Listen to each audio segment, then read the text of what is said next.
Deputy CM బట్టి విక్రమార్క మాట్లాడుతున్నారు. ఇప్పుడు లైవ్ ద్వారా చూద్దాం. కరీంనగర్ పార్లమెంట్కి వచ్చేసరికి ఒకసారి అనంత్ కుమార్ గారు ఉన్నప్పుడు అద్భుతమైన నిధులు తీసుకొచ్చింది కాబట్టి తర్వాత నిధులు రాలేదు కాబట్టి మళ్ళీ నిధులు వచ్చే అవకాశం ఉన్నది. మంత్రి గారు ఉత్తమ్ కుమార్ రెడ్డి గారితో కలిసి ఈరోజు సివిల్ సప్లైస్ సంబంధించి బడ్జెట్ ప్రిపరేటరీ మీటింగ్ కొన్ని గంటల పాటు లోతుగా రివ్యూ చేయడం జరిగింది. సివిల్ సప్లైస్ శాఖకు సంబంధించినటువంటి అధికారులు వారు ఇచ్చినటువంటి లెక్కలు, వారు చెప్పినటువంటి వాస్తవాలు ఇవన్నీ చూస్తూ ఉంటే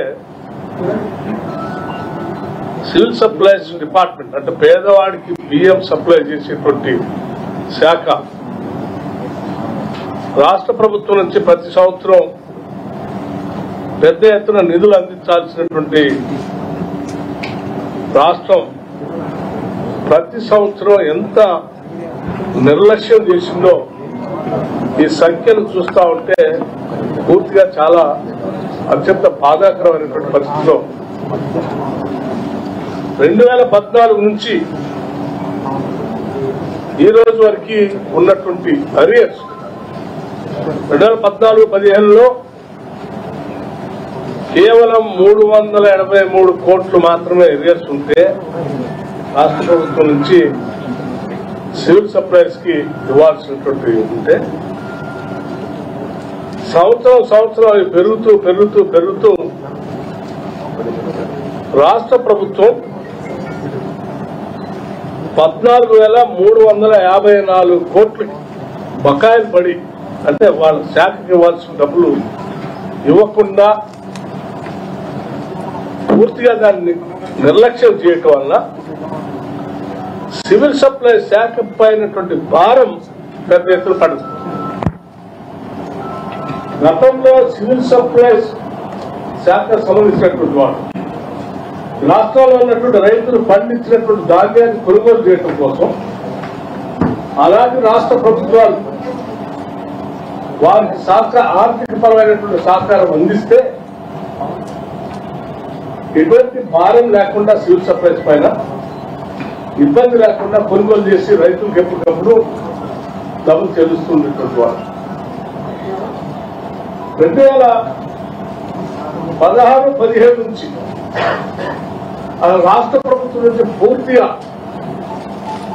ధాన్యం కొనుగోలు సంబంధించినటువంటి విషయంలో రాష్ట్ర ప్రభుత్వం నుంచి ఇవ్వాల్సినటువంటి నిధులు ఏమీ ఇవ్వకపోవటం వల్ల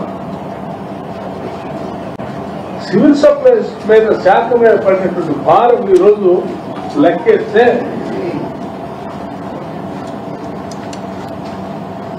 2016-17లో 6,000 కోట్లు, 2017-18లో 8,000 కోట్లు, 2018-19లో 11,000 కోట్లు, 2019-20లో 45,000 కోట్లు, 2020-21లో 45,000 కోట్లు, 2021-22 50,000 కోట్లు. మొత్తంగా బ్యాంక్స్ నుంచి గ్యారంటీ రాష్ట్ర ప్రభుత్వాలతో గ్యారంటీ ఇస్తే కార్పొరేషన్ తీసుకున్నటువంటి లోన్లు ఈ ప్యాడీ ప్రొక్యూర్మెంట్ కోసం కొనుగోలు చేసి రైతులను కాపాడటం కోసం కార్పొరేషన్ పైన పడినటువంటి భారం ఈ బ్యాంక్స్ ఫైనాన్షియల్ ఇన్స్టిట్యూషన్స్ తో కలిపి మిగతా ఫైనాన్షియల్ ఇన్స్టిట్యూషన్స్ తో కూడా కలిపితే 58,860 కోట్లు.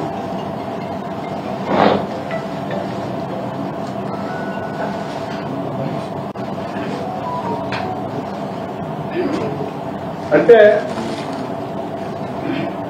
ఉన్న పాత బకాయిలు కట్టడానికి అప్పు, మళ్ళీ తిరిగి ప్రొక్యూర్మెంట్ చేయడం కోసం రైతుల దగ్గర నుంచి ప్రొక్యూర్ చేయడం కోసం ఇంకో 40,000 అప్పు.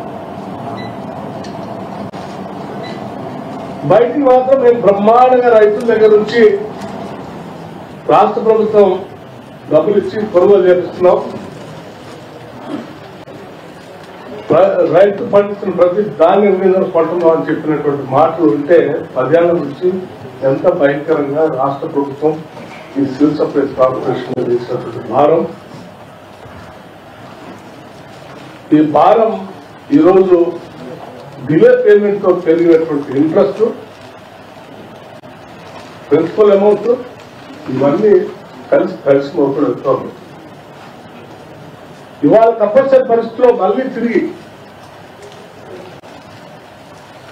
రైతుల దగ్గర నుంచి పండిస్తున్నటువంటి ప్రతి గింజని కొనుగోలు చేయడం కోసం ఈ లెక్కలు చూస్తా ఉంటే వాళ్ళకి మళ్ళీ వాళ్ళు చెప్తే మీరు అర్జెంట్గా మాకు దానికైనా తీస్తే తప్ప కొనలేని పరిస్థితి ప్రజలను పెట్టేశారు.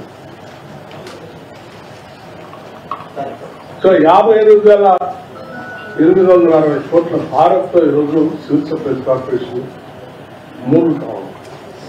ఇది ఒక్కొక్క శాఖ రివ్యూ చేసి ఏ శాఖ చూసినా ఇదే పరిస్థితి.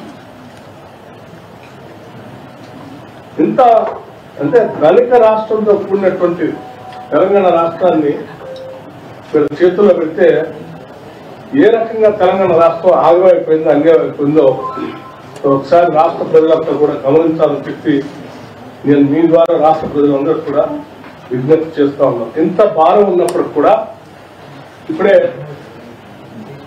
సివిల్ సప్లైస్ మంత్రి గారు వారి శాఖకు సంబంధించినటువంటి కమిషనర్ కూడా ఆదేశాలు ఇచ్చారు.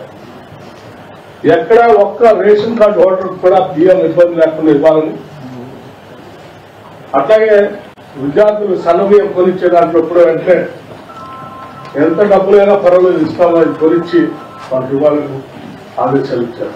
అట్లాగే రైతు దగ్గర పండించిన ప్రతి గింజను కొనుగోలు చేయడం కోసం కావాల్సిన విధంగా రాష్ట్ర ప్రభుత్వం నుంచి ఏ రకమైన మద్దతు అయినా ఇవ్వడానికి సిద్ధంగా ఉందో మీరు ఈ రాష్ట్రంలో పండించినటువంటి పంటలు కొనుగోలు చేసే కార్యక్రమంలో ఎటువంటి ఆసక్తి చూపకుండా ముందుకెళ్లాలని చెప్పి ఆదేశాలు ఇవ్వడం జరిగింది.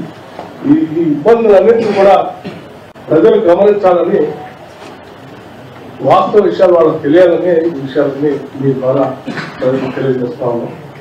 సరే, ప్రజలందరూ కూడా నేను చెప్పేది ఏంటంటే ఈ రాష్ట్రం మనందరం కోరి కొట్లాడి తెచ్చుకున్న రాష్ట్రం మనందరం బాగా అభివృద్ధి చెందాలని, సో ఈ ఇబ్బందులన్నింటినీ కూడా అధిగమించి మీ అందరికీ మేలు చేయడం కోసం ఎన్ని కష్టాలు పట్టడానికైనా ఇందిరమ్మ రాజ్యం సిద్ధంగా ఉంది.